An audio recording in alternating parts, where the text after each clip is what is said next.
इतिहास न छोड़ेंगे कोई कसर, कोई कसर। आगे बढ़, ना रुक, ना हार मान, युवा का साथ। सवाल है ये एक्चुअली में दो चीजें हैं। पेशा के बारे में बता रहा है कि ये इम्पोर्टेंट है। दूसरा चीज जो है वो आपका आंसर लिखने के लिए है कि संवैधानिक ढांचे में जो है इसका महत्व बताते हुए आलोचनात्मक विश्लेषण करना है। ठीक है, किसका? पेशा का, संवैधानिक ढांचे में। तो सबसे पहले आपको पेशा एक इंट्रो दीजिए, पेशा अधिनियम के बारे में बताइए। ये डिटेल में किया हुआ है, इसको आप जो है ना पॉइंट टू पॉइंट दिखा दीजिए, वो ज़्यादा अच्छा है इसका। ठीक है, पेशा अधिनियम का जो महत्व है वो भी आप पॉइंट टू पॉइंट दिखाइए, दो चार पॉइंट्स और जोड़ देना है इसमें। आलोचनात्मक, आलोचनात्मक से पहले आप इसमें एक काम और आपको करना है, खैर ये किया हुआ है। इस पे संवैधानिक संबंध जो दिखा हुआ है ना, इसको अलग से सूचीबद्ध कर सकते हैं। पेशा, पेशा का संबंध संविधान से, ठीक है, और उसमें इन आर्टिकल्स को साथ दिखा सकते हैं आप अलग से, एक अलग सेक्शन यहाँ तैयार हो सकता है। तो उसको इंट्रोड्यूस कर देना है अलग से, पेशा का संबंध संविधान से। तो किन किन में मतलब उसका संबंध है उसको जो है जोड़ देना है इन आर्टिकल्स के साथ में, इतना ही करना है, इसको अलग कर देना है। आलोचना, आलोचना में हमेशा नेगेटिव पॉजिटिव दोनों पक्ष दिखाया जाता है, तो पॉजिटिव नेगेटिव इसको पॉइंट टू पॉइंट कर दीजिए। ये डिटेल में दिया हुआ है, इसको पैरा में नहीं पॉइंट टू पॉइंट कर देना है। ठीक है, उसके बाद आप ये फ्लो चार्ट ऊपर में भी बना सकते हैं। जैसे राज्य, राज्य नियम बनाती है जिसका ग्राम सभा उसका प्रयोग करती है संसाधन प्रबंधन और विवाद समाधान के लिए। ठीक है, संवैधानिक ढांचे में जब आप संविधान वाला सेक्शन बनाइएगा उसमें इसको डालिएगा। पेशा अधिनियम में क्या क्या इंक्लूड है? 73वां संविधान संशोधन, अनुच्छेद 29, अनुच्छेद 40 और 5वीं अनुसूची। ठीक है, तो इनको जो है आपको जैसे यहाँ संविधान का अलग सेक्शन बनाइएगा वहाँ इंक्लूड करना है, और पेशा का जो है उसको यहाँ दिखाना है।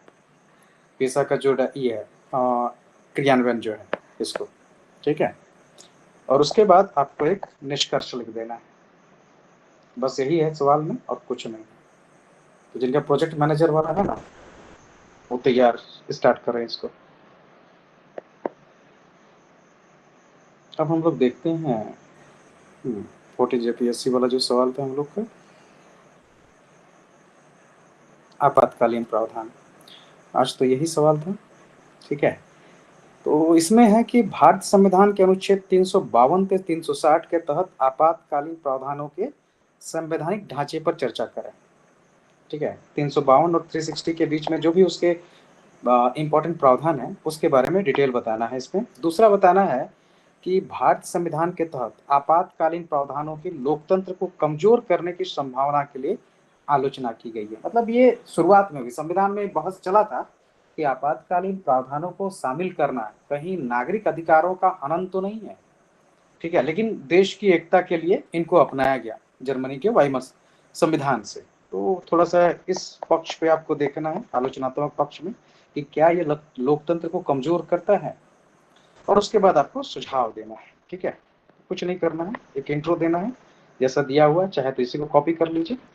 आपातकालीन प्रावधान का संवैधानिक ढांचा और उसका विशेषता जैसे बताया हुआ एज इट इज लिख लीजिए। हाँ, कुछ आर्टिकल्स आप इसमें इंक्लूड कर सकते हैं, जो 353, 4, 5, 6 जो भी आपको इंपॉर्टेंट लगते हैं इनके साथ में आप कर सकते हैं।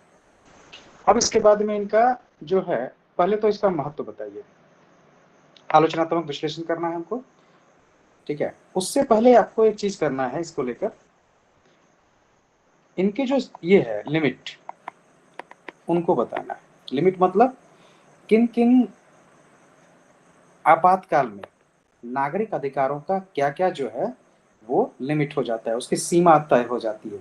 ठीक है, जैसे मान लीजिए आपका राष्ट्रीय आपातकाल है, तो राष्ट्रीय आपातकाल में कौन कौन से मौलिक अधिकार जो हैं, जैसे आर्टिकल 32 आप नहीं जा सकते हैं। हाँ, 20 और 21 के लिए जाया जा सकता है, लेकिन दूसरे अनुच्छेद के लिए, दूसरे मौलिक अधिकारों के लिए आप नहीं जा सकते। तो इस तरह की जो सीमाएं हैं उनका, उनको मेंशन करना है आपको। ठीक है, किन के पास में क्या अधिकार, जैसे राष्ट्रीय आपातकाल और राज्य आपातकाल अगर रहता है या वित्तीय आपातकाल है, तो कानून बनाने का जो ये है अधिकार वो चला जाता है संसद के पास में। तो ये जो सीमाएं हैं उनको आपको लिखना है। उसके बाद उनको एक डिटेल में पॉइंट टू पॉइंट बना लेना है आर्टिकल के साथ में। उसके बाद में आलोचनात्मक विश्लेषण में आना है। आलोचनात्मक विश्लेषण में आपको पॉजिटिव नेगेटिव दोनों देना है, तो पॉजिटिव पक्ष आप डालिए, ठीक है, पॉइंट टू पॉइंट देना है इसको, इसमें से जो भी एक्स्ट्रा होगा वो इंक्लूड कर सकते हैं। उसके बाद नेगेटिव पक्ष देना है आपको। नेगेटिव पक्ष में वही आएंगे जो दो चीजें, एक तो संघवाद को किस तरह से वो केंद्रीकृत कर रहा है, मतलब केंद्र के पास में ज्यादा अधिकार दिखा रहा है, और दूसरा मौलिक अधिकारों को किस तरह से जो है वो सीमित किया जा रहा है, ठीक है। तो ये दोनों पक्ष जो है आप इसके आलोचना में दिखाइए। एक संघवाद को, जैसे संघवाद जो है वो केंद्रीकृत हो जा रहा है, और दूसरा आपको दिखाना है नागरिक अधिकारों को लेकर कि कैसे नागरिक अधिकारों की सीमा तय हो जाती है इससे। इन दोनों पक्ष को दिखाना है इसमें, और उसके बाद आपको उपाय सुझाना है। चाहे तो ये क्रियान्वयन जो आपातकालीन घोषणा का प्रक्रिया है इसको ऊपर लगा सकते हैं, संवैधानिक ढांचा को दिखा सकते हैं, और एक निष्कर्ष लिख के कंप्लीट करना है, ठीक है। तो ये दोनों सवाल जो है आपका कंप्लीट है। इसमें कोई सवाल है?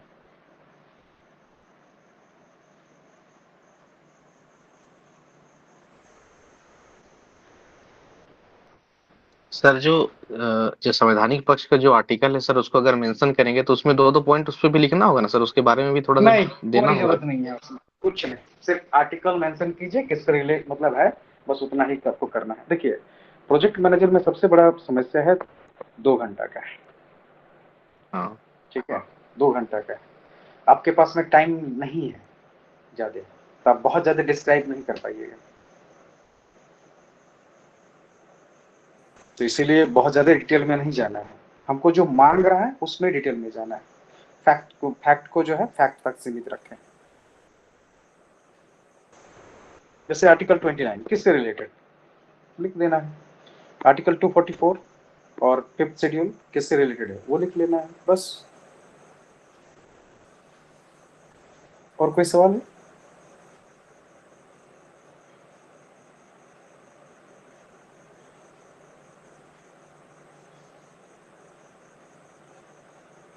नहीं, चलिए हम लोग देखते हैं ना थोड़ा सा ई को लेकर, जैसे सवाल किस तरह से आएंगे।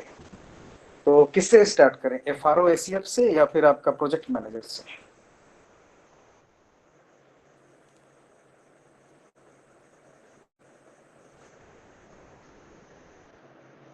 FRO ACF से चालू करिए।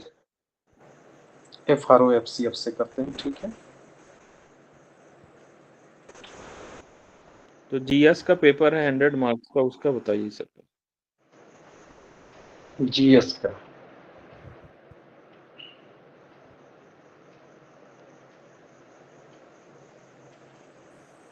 चलिए GS का देखते हैं। जैसे देखिए ये GS का पेपर है आपका 100 मार्क्स का, ठीक है। ये आपका CDPO का पेपर था अभी। जी जी। अब देखिए इसमें 3 सेक्शन किया हुआ है आपका, सॉरी, इसमें 2 भाग है, भाग 1 और भाग 2, ठीक है।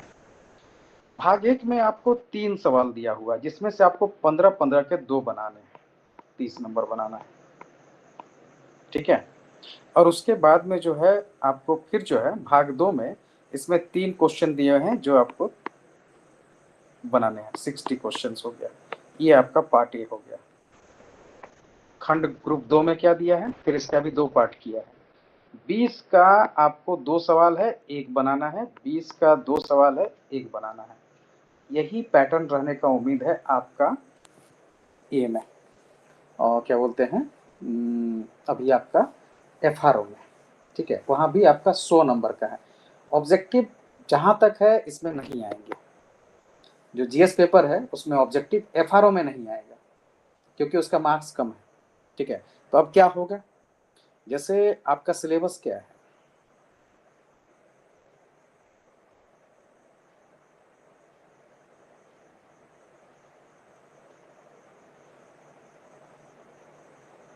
जैसे आपका ये सिलेबस है, ठीक है।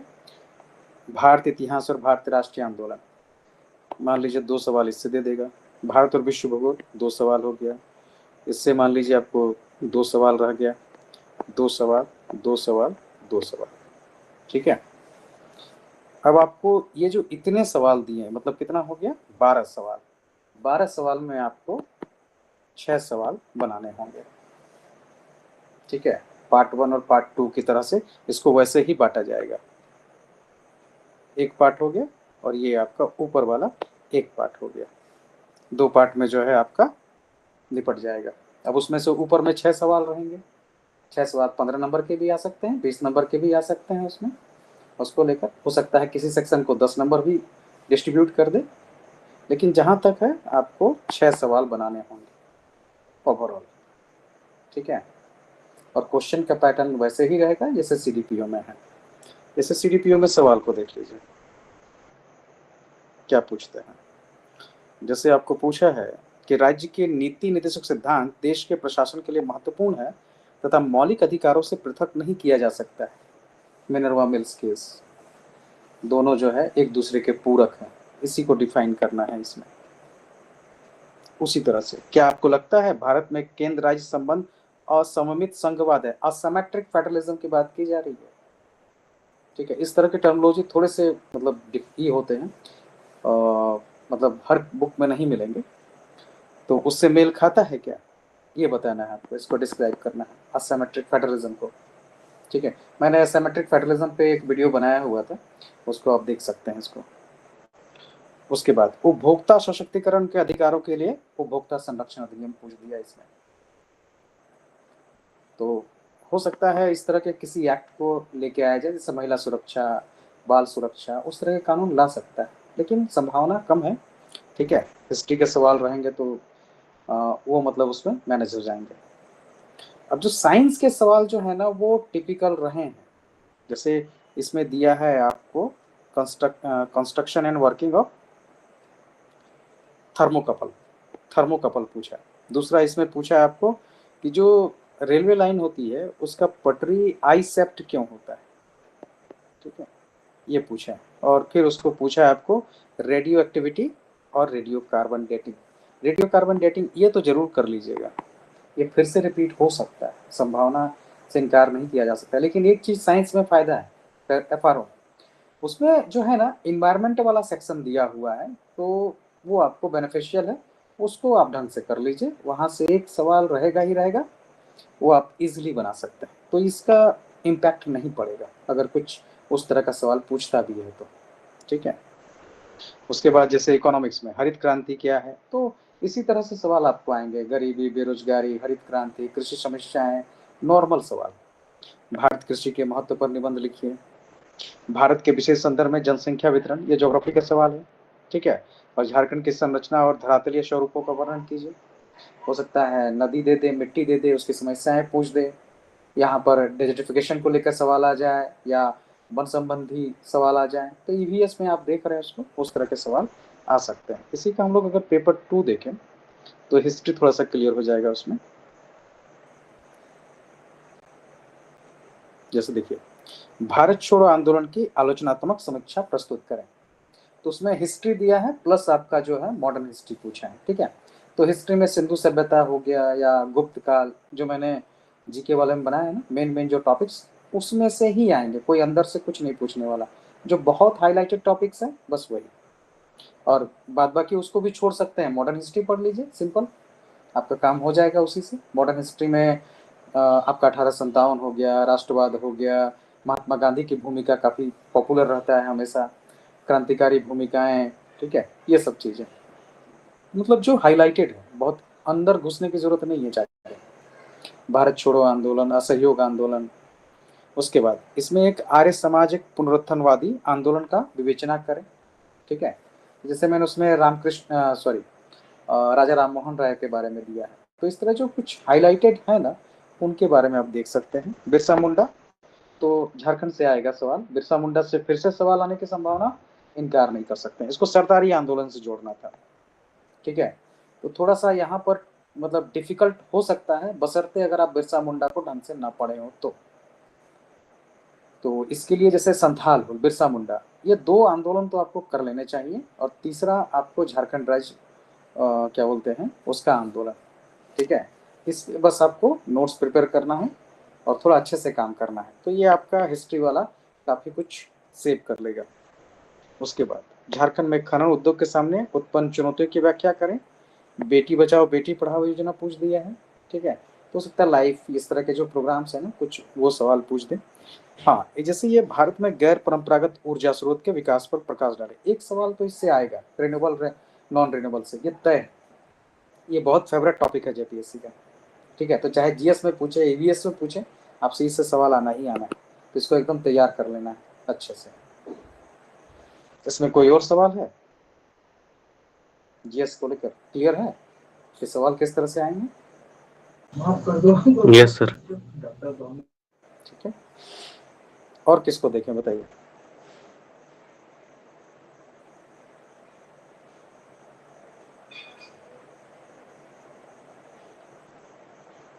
मतलब जिस तरह से डिफिकल्ट समझ रहे हैं उतना जीएस नहीं रहेगा। हाँ, कुछ सेक्शन हो सकते हैं, एक आध सवाल दो सवाल हो सकता है, लेकिन वो उनके लिए रहता है जो लॉन्ग एक्सपीरियंस वाले हैं, ठीक है। लेकिन आप वहाँ पर जो है ना बाईपास कर सकते हैं, कुछ दूसरी चीज़ों को बेहतर करते हैं जो पॉपुलर है। जैसे आपका नॉन रिन्यूएबल हो गया, बिरसा मुंडा, झारखंड रिलेटेड आप पढ़ लीजिए तो वो इजी हो जाएगा थोड़ा सा। अब जैसे देखिए इसका जो सवाल आपको है, इसका 200 नंबर का आएगा, 2 पेपर रहेगा एफआरओ को लेकर। यहाँ पर सेक्शन 1 और सेक्शन 2, ठीक है। तो इसमें ऑब्जेक्टिव रहने की संभावना है 20 ऑब्जेक्टिव की संभावना है, ठीक है। यहाँ पर इससे इनकार नहीं किया जा सकता है। मतलब 160 नंबर आपको लिखने होंगे। 160 नंबर फिर कैसे लिखने होंगे? हो सकता है 3 क्वेश्चन आपके 40 मार्क्स के रहेंगे और 2 क्वेश्चन 20-20 के। मतलब आपको 5 क्वेश्चन या 6 क्वेश्चन बनाने पड़ सकते हैं, उससे ज़्यादा नहीं, ठीक है। तो ये पैटर्न आपका जो है ना इसमें फॉलो होगा। इसमें ऑब्जेक्टिव रहेगा, देखिए सीडीपीओ हम लोग देखते हैं, उसका जो मेन पेपर है एलएसडब्ल्यू, ठीक है। ये भी आपका वैसे ही था, 200 मार्क्स का था। अब देखिए यहाँ 20 ऑब्जेक्टिव टाइप जो है आपको दिया हुआ है, तो पूरा सिलेबस जो पढ़ेंगे मतलब एफआरओ को या एसीएफ का, उसको थोड़ा बेनिफिट तो होगा ही होगा। और ऑब्जेक्टिव में सीधे मार्क्स मिलते हैं। अगर सोचिए कोई 20 के 20 अगर सही है तो 40 मार्क्स तो उसका ऐसे आ गया सीधे, कहीं कटना नहीं है कुछ भी, ठीक है। अगर आप जीएस बहुत अच्छा भी लिखते हैं तो आपको 60% मार्क्स मिलेंगे। तो 160 का आपका जो है 60% कर लीजिए,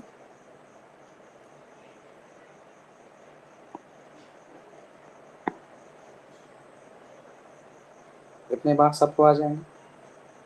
अगर बहुत अच्छा रहा तो अलग बात है, लेकिन इतना मार्क्स आप ला सकते हैं थोड़ा सा अच्छा करके, ठीक है।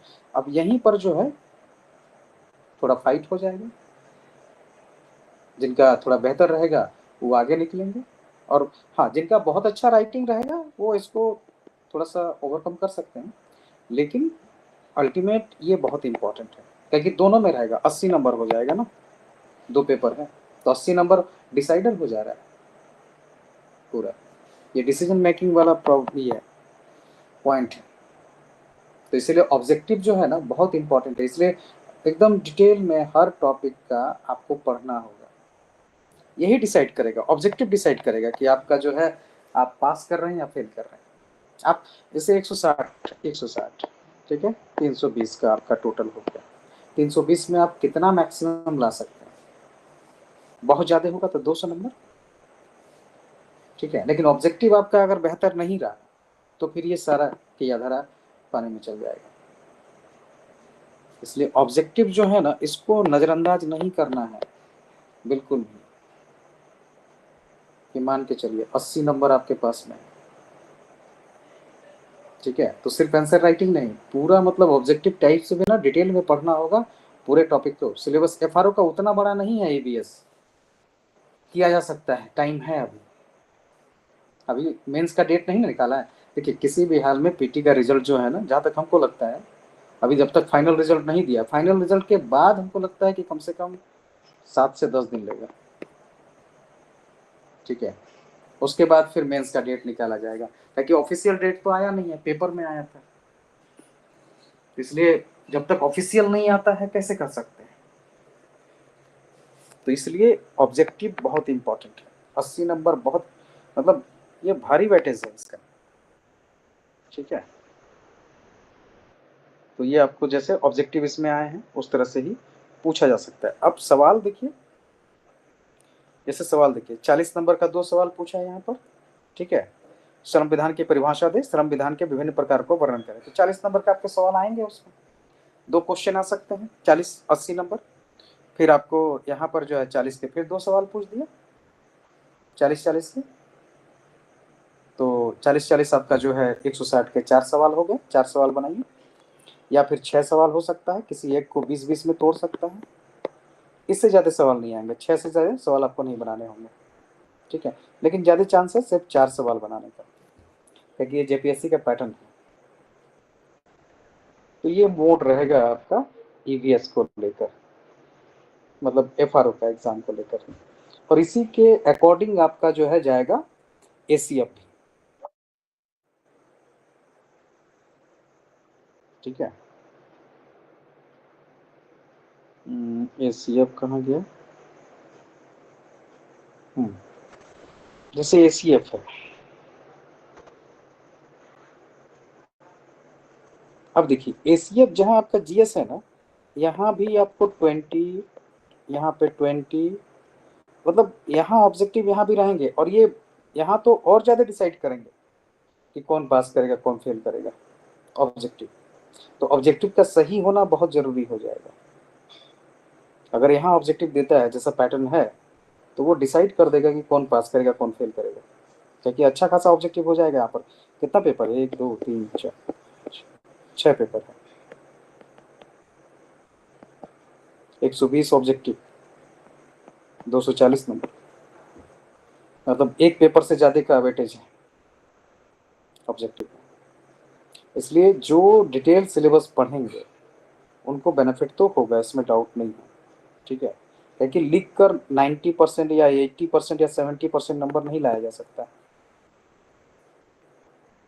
हाँ 60-65 नंबर परसेंट लाया जा सकता है, वो है। तो यहाँ भी जो है ऑब्जेक्टिव रोल अदा करेंगे। और क्वेश्चन आएगा आपको 4 से 6। अच्छा, जैसे एफआरओ में कहा है कि 8 क्वेश्चन रहेगा, 5 बनाना है, ठीक है। अब 5 बनाने का मतलब 8 क्वेश्चन रहेगा, 5 बनाने का मतलब क्या हो गया? क्वेश्चन नंबर 1 20 ऑब्जेक्टिव, और उसके बाद आपके 40-40 के 2, ठीक है। इसीलिए उसने कहा है कि 8 रहेगा, 5 बनाना है उसमें।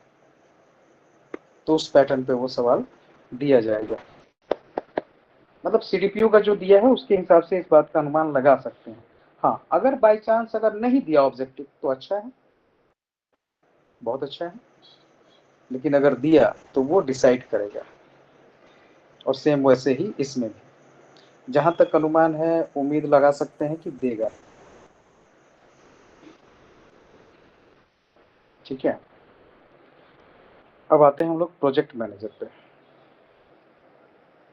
प्रोजेक्ट मैनेजर कहाँ है?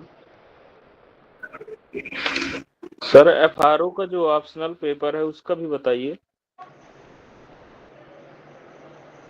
ऑप्शनल पेपर का बताया ना? अच्छा, तो ऑप्शनल पेपर का तो बताए हम अभी। नहीं सर, जैसे उसमें है कि ऑब्जेक्टिव तो नहीं आएगा, किस टाइप से क्वेश्चन देगा सर? वो 40-40 मार्क्स के देगा कि छोटे भी देगा उसमें? देखिए ऑब्जेक्टिव आएंगे उसमें, जीएस में नहीं आएगा एफआरओ में ऑब्जेक्टिव, क्योंकि 100 मार्क्स का है, अच्छा। ठीक है। आपको वहाँ 200 मार्क्स का 2 पेपर है। तो वही हाँ चीज हाँ। मैंने दिखाया ना आपको, यहाँ पर आपको 40-40 के 2 सवाल, सॉरी 4 सवाल, और आपका एक ऑब्जेक्टिव 20 मार्क्स का आने का संभावना है, मतलब सॉरी 20 क्वेश्चंस। नहीं, उसमें तो सिलेबस में लिखा ना 8 में से 5 करने होंगे आपको। हाँ, तो ये थोड़े कहा है कि वो आपके जो है सारे सब्जेक्टिव रहेंगे, वो तो जेपीएससी में भी सीडीपी में भी सेम सिलेबस था वैसे ही आपको। अच्छा। तो 8 में से 5 क्वेश्चन करने होंगे, दैट मीन सीधी सी बात है उसमें खंड 1 खंड 2 बांट दिया जाएगा, ठीक है। संभावना इस बात को लेकर है। पहला जो सवाल होगा वो ऑब्जेक्टिव होगा 20 क्वेश्चंस, ठीक है। अच्छा। उसके बाद जो आपके बचे ना 7 क्वेश्चन, 7 में आपको 4 बनाने हैं। ये शायद उत्तर प्रदेश पीएससी का सिलेबस उठाया है, वहां पे तो सिर्फ सब्जेक्टिव है। हाँ, लेकिन ये जैसे जेपीएससी का जो सीडीपीओ या फिर जो जेपीएससी का पैटर्न रहा है ना, जैसे सीडीपीओ में भी उसने कहा नहीं था कि ऑब्जेक्टिव लेंगे, लेकिन ऑब्जेक्टिव उसने दिया है, 20 ऑब्जेक्टिव्स दिए हैं, और ये भी आपका अच्छा 200 मार्क्स का ही था पेपर। अच्छा, तो आप नहीं ठीक बोल रहे हैं सर, कि मैंने दिया था वो एग्जाम।